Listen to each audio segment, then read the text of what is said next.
तो ब्राह्मण भी उसका अधिकारी है, वो भीख मांग के खाता है, वो हमारे मानसिक रूप से गुलाम बनाता है। ब्राह्मण भीख बिल्कुल मांगता है। कैसे मांगते हैं? दान क्या है? दान कहता है आप पूजा पाठ कराते हैं, कर्म कांड कराते हैं आपके घरों में, तो वो मिलता है, जो दान दक्षिणा बोलते हैं, तो दान नहीं तो उसको इनडायरेक्टली भीखे है ना। जब मेहनत से नहीं खाते हैं और किसी दूसरे को कमाई को आप मानसिक रूप से गुलाम बना के लेते हैं दान दक्षिणा, तो वो मानसिक गुलाम बना के लिए तो वो एक इनडायरेक्टली डाका है वो। तो अगर एक ब्राह्मण अगर भिखारी क्या बोलते हैं, व्यभिचारी है, जुल्मी है, अत्याचारी है, अगर उसका कर्म जो है अगर शूद्रों से भी नीचा है तो वो भी शूद्र का पात्र है। कोई व्यक्ति जो है व्यवहार से, सिद्धांत से महान होता है, न कि जाति से होता है। झूठ बोलना, किसी के कमाई को लूटना, अंधविश्वास फैलाना, पाखंडवाद करना और अपने को श्रेष्ठ बताना और बाकी लोगों को नीच बताना, ये पाखंडवाद है, ये ब्राह्मणवाद है। और इस ब्राह्मणवाद से हमें दिक्कत है। और धारा का अध्ययन किया तो हम लोगों को लगा कि नहीं, हमें ब्राह्मणवाद के द्वारा फंसाकर हमें मानसिक गुलाम बनाया गया है। इसलिए हम अब इस मानसिक गुलामी को तोड़ने के लिए हम लोग संघर्षरत हैं और ताजिंदगी रहेंगे। गरीब गुरबा के मुंह पे पेशाब कर दिया जाता है, किसी को मोछ रखने पर उसको जान से मार दिया जाता है, कोई बुलेट पर चलता है। तो कहने का मतलब है कि जो गरीब गुरबा लोग हैं, जो शूद्र के लोग हैं, अगर वो स्वाभिमान से जीना चाहते हैं तो उनके अरमानों को रौंद दिया जाता है। उसी हिंदू धर्म में 4 वर्णों में बांट दिया गया है और शूद्र को सारे लोग जो है उसका बहिष्कृत करते हैं, उसके छुआछूत मनाते हैं। तो कहने का मतलब है कि वहाँ इंसानियत रहेगी नहीं गई है। एक तरफ जहां देश में अयोध्या में राम मंदिर का निर्माण हुआ है, तो दूसरी तरफ कुछ लोग जो इस देश में रहने वाले लोग हैं खुद को बौद्धिस्ट बताते हैं और हिंदू धर्म का विरोध करते हुए नजर आते हैं। अभी हम एक जगह पहुंचे हैं, ऐसी जगह जहां मृत्यु भोज का ये लोग बहिष्कार कर रहे हैं। हमारे साथ भीम आर्मी के लोग कुछ लोग जुड़े हैं। आखिर मृत्यु भोज का आप लोग बहिष्कार क्यों कर रहे हैं? देखिए, मृत्यु भोज जो है एक ब्राह्मणवादी का एक बहुत बड़ा षड्यंत्र है। चूँकि गरीब गुरबा लोग जो हैं वो मानसिक रूप से उनको गुलाम बना के और वो अपनी दुकान चलाते हैं, दान दक्षिणा की दुकानें चलाते हैं। ये पाखंडवाद है, इसका हम लोग विरोध करते हैं। उसी हिंदू धर्म के अनुसार मनुष्य को मनुष्य के द्वारा नफरत फैलाने वाली जो ज्ञान दिया जाता है कि उसी हिंदू धर्म में 4 वर्णों में बांट दिया गया है और शूद्र को सारे लोग जो है उसका बहिष्कृत करते हैं, उसके छुआछूत मनाते हैं। तो कहने का मतलब है कि वहाँ इंसानियत रहेगी नहीं गई है। कहाँ? जहाँ पे हिंदू धर्म की बातें आती है, हिंदू धर्म में एक वर्ग विशेष को बड़ा ओहदा मिलता है और एक छोटे वर्ग को जो शूद्र बोला जाता है उसके साथ छुआछूत, भेदभाव और अमान्य व्यवहार किया जाता है। आप लोग तो पत्रकार महोदय पूरे भारत में देखिए ना, किसी गरीब गुरबा के मुंह पे पेशाब कर दिया जाता है, किसी को मोछ रखने पर उसको जान से मार दिया जाता है, कोई बुलेट पर चलता है। तो कहने का मतलब है कि जो गरीब गुरबा लोग हैं, जो शूद्र के लोग हैं, अगर वो स्वाभिमान से जीना चाहते हैं तो उनके अरमानों को रौंद दिया जाता है हिंदू धर्म में। और ब्राह्मण को श्रेष्ठ, ब्राह्मण अगर पाखंडी है, यहाँ तक कि शराबी है, जुएड़ी है, तो वो कहता है कि हम चूँकि ब्राह्मण इसलिए हम पूजनीय हैं। लेकिन शास्त्र के अनुसार अगर बढ़िया से आप अगर ध्यान दीजिएगा तो पंडित वही है जो ज्ञानी होता है। ज्ञान उनके पास नहीं है, जाति के आधार पर। आप लोग शास्त्रों का मानिए ना, फिर विरोध की। देखिए, शास्त्रों की जो बात है तो शास्त्रों के उन चीज़ों का हम खंडन करेंगे जो गलत होगा। शास्त्र में ये बोला गया है। यहाँ तक आप एक बड़ी चौपाई चल रही थी कि ढोल गवार शूद्र पर सुनारी, ये है प्रताड़न के अधिकारी। प्रताड़ना मतलब आप जानते हैं कि उसको दबाना, उसको नोचना, उसके ऊपर जुल्म अत्याचार करना। क्या ये अधिकारी हैं? ये चौपाई जो कही गई है वो बिल्कुल सरासर है और इसका हम लोग खंडन करते हैं।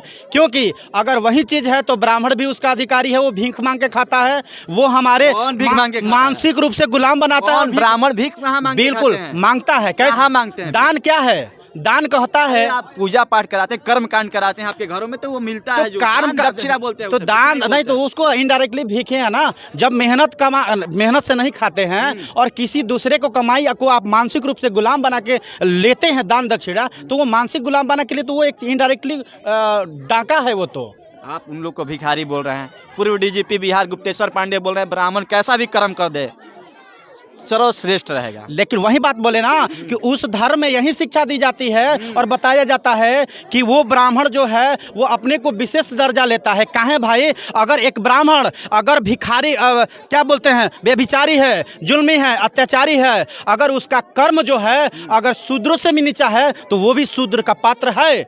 कोई व्यक्ति जो है व्यवहार से, सिद्धांत से महान होता है, न कि जाति से होता है। और बात रही मनुवाद की, मनुवाद में यही बात बोला गया है कि ब्राह्मण का जो पैदाइशी हुआ ब्रह्मा के मुख से पैदा हुआ है। ये अलौकिक बातें हैं, ये लॉजिक बातें नहीं हैं। क्योंकि किसी भी जीव का गर्भ से पैदा होता है, कोई मुख से पैदा होता है। तो बताइए, ये सब झूठ बातें लिखी गई। बिल्कुल, ये पाखंड, यही तो पाखंडवाद है, यही अंधविश्वास है। चूँकि विज्ञान कहता है कि हर चीज़ को लॉजिकों के से देखिए, जैसे अगर एक मुर्गी के अंडे में वो गुण होता है कि अगर उसको टेम्परेचर मुर्गी भी सहती है तो वो अंडा देता है, और उसको अगर हम टेम्परेचर बाहर में भी मशीन को द्वारा देते हैं तो वो चूजा ही निकलता है। लेकिन किसी भी ब्राह्मणवाद और पखंडवादियों से पूछिएगा कि एक हम पत्थर को रखते हैं, उसको कितना हो टेम्परेचर दीजिएगा, कोई चूजा निकल जाएगा, उससे जी नहीं निकलेगा। ये पाखंडवाद वही चीज़ है, और पाखंडवाद का विरोध होगा, क्योंकि आज जो है समाज में दलितों को, शोषितों को पढ़ने का पहले अधिकार नहीं था। आज लोग पढ़ लिख कर सवाल करना चालू कर दिए हैं, और जहाँ से सवाल शुरू होता है वहाँ इन लोग का जवाब देना मुश्किल होता जा रहा है।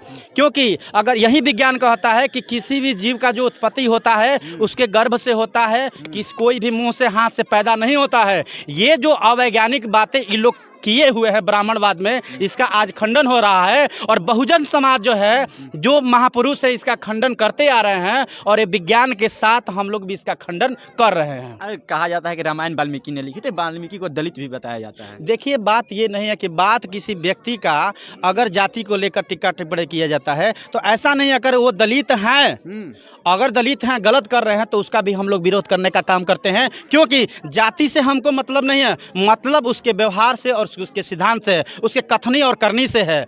विद्वान होना एक गुण है, लेकिन ये जाहिर नहीं, ये जरूरी नहीं है कि वो विद्वता जो है बहुजन समाज के काम आएगी। जिस तुलसीदास की बात आप करते हैं, तो तुलसीदास के उसी चौपाई में अभी बोला गया है कि ढोल गवार शूद्र पर सुनारी, वो है पताड़न के धरी। क्यों अधिकारी भाई है? वो जननी जो पूरे विश्व को जन्म देती है, वो माँ हर बेटे को जन्म देती है, उसके बाद आप उसको प्रताड़ना का अधिकारी बताते हैं। तो क्यों ना आप जो हैं, ब्राह्मणवाद भी तो है, ब्राह्मण भी है, प्रताड़ना का अधिकारी है। आप लोग ब्राह्मणों से दिक्कत है आप लोगों की, या ब्राह्मणवाद से दिक्कत? हमको ब्राह्मणवाद से दिक्कत। ब्राह्मणवाद क्या है? ब्राह्मणवाद देखिए, आप झूठ बोलना, किसी के कमाई को लूटना, अंधविश्वास फैलाना, पाखंडवाद करना, और अपने को श्रेष्ठ बताना और बाकी लोगों को नीच बताना, ये पाखंडवाद है, ये ब्राह्मणवाद है। और इस ब्राह्मणवाद से हमें दिक्कत है, और इसका मैं पुरजोर विरोध करूंगा। मैंने नहीं विरोध किया, मैं एकलौता आज का नहीं हूँ कि जो विरोध को वहाँ आने वाले दिनों में बाबा साहब ने विरोध किया, ज्योतिबा फुले ने विरोध किया, भगत सिंह ने विरोध किया, तमाम लोगों ने विरोध किया। और भगत सिंह ने कहा था कि जब हम अपने घरों में एक कुत्ते को बुला लेते हैं, उसको अपने गोद में खिलाते हैं, लेकिन ये धर्म में ऐसा नफरत फैला दिया जाता है कि दलित का बच्चा कितना हुआ स्मार्ट होता है, उसको गोद में कोई खिलाता है?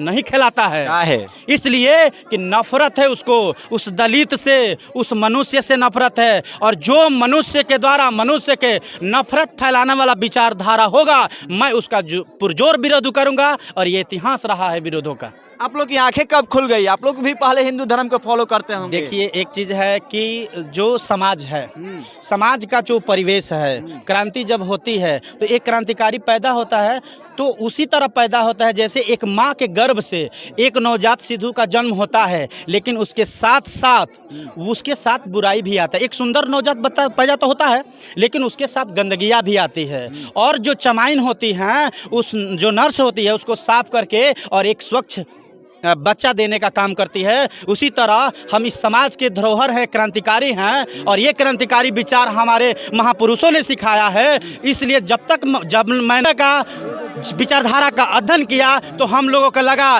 कि नहीं, हमें ब्राह्मणवाद के द्वारा फंसाकर हमें मानसिक गुलाम बनाया गया है। इसलिए हम अब इस मानसिक गुलामी को तोड़ने के लिए हम लोग संघर्षरत हैं और ताजिंदगी रहेंगे। लेकिन जब संविधान में संवैधानिक अधिकार मिला, बाबा साहब के द्वारा जो मौलिक अधिकार मिला गया, जिसमें किया गया कि शिक्षा का अधिकार हमारा मौलिक अधिकार है, तब से लोगों ने पढ़ना चालू किया। और जब से लोग पढ़ना चालू किया, तब से लोगों ने सवाल करना चालू कर दिया। मृत्यु भोज आप लोग बंद कर दिए हैं। अगल बगल के लोग भवादी भोजपुरी में बोलते हैं, भवादी छोड़ देंगे। देखिए, एक चीज़ है कि ये जो कभी भी जब नया काम होता है, रूढ़िवाद का जब विरोध कीजिएगा, इसकी शुरुआत अपने आप से होती है। अगर आप किसी चीज़ का विरोध करते हैं तो आपको अपने आत्मा से, अपने दिल से उस चीज़ को मजबूत करके विरोध करना पड़ता है। ये तो दर्द याद है। अगर किसी चीज़ का आप विरोध हमको घर से करना पड़ता है। जैसे आपने सवाल किया कि बहुत सारी चीज़ें हैं, तो मेरे एक समय में हम भी जो है, हमारे लोग जो नहीं पढ़े लिखे थे, सवालों को नहीं समझ पाते थे, तब तक उन चीज़ों को माना है। लेकिन आज नए सिरे से आप अगर सर्वे कीजिएगा, भारत में जब से लोगों को आंखें खुलना चालू कब से हुआ है? जब से बाबा साहब आए, मौलिक अधिकार दिए, और जब लोग पढ़ लिख गए तो सवाल और इसका विरोध करना चालू कर दिए हैं। चालू कर दिया। क्या लगता है समाज जागरूक हो जाएगा? देखिए, आप सर्वे कीजिए, 80 पर पहले 100% में 60% लोग जो हैं जागरूक हो चुके हैं, 40% अभी रह गया है। और एक चीज़ मैं आपको ये भी बता दूं, चूँकि परिवार में हम लोग देखते हैं कि माँ जो है ग्रस्त है ब्राह्मणवाद से, हम अपनी माँ को भी शिक्षा देने का काम करते हैं, उसको समझाने का काम कर सकते हैं, क्योंकि अपने माँ को हम बेइज्जत तो नहीं कर सकते हैं, चूँकि हम उसके गर्भ से जन्मे हैं, तो उसका मान सम्मान देना हमारा कर्तव्य है। लेकिन उसको ब्राह्मणवाद से निकालने का प्रयास करते हैं। और एक चीज़ और है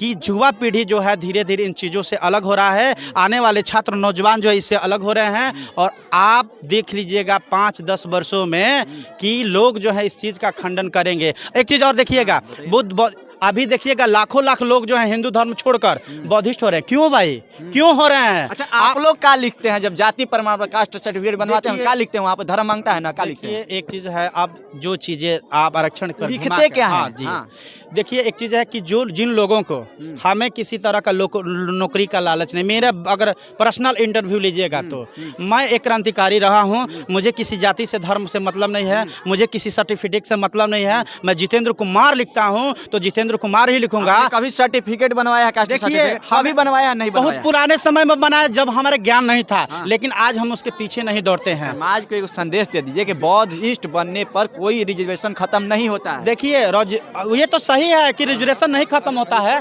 लेकिन अब सवाल है कि ये सवाल समाज को दिया जाएगा, ये संदेश समाज को हम आपके चैनल के माध्यम से डरते हैं लिखने में। देखिए, लिखने में खत्म हो जाएगा। देखिए, लिखने में नहीं, लोग बोलने में भी डरते हैं। लेकिन जो लोग महापुरुषों को पढ़ लेते हैं ना, जो विचारधारा पर चलने लगते हैं, उनको कोई डर नहीं होता है, क्योंकि वो निस्वार्थ रूप से होते हैं। और जो अपने आप में क्रांतिकारी हो, जो बाबा साहब का फ्लोर हो, जो भगत सिंह का फ्लोर हो, जो फांसी के फंदे को चुमता है, उसको किस चीज़ का डर है भाई? उधम सिंह का फ्लोर हो, वही बात है। तो जो क्रांतिकारी है उसको इस चीज़ का डर नहीं है कि आप हमें आरक्षण दीजिएगा कि नहीं दीजिएगा।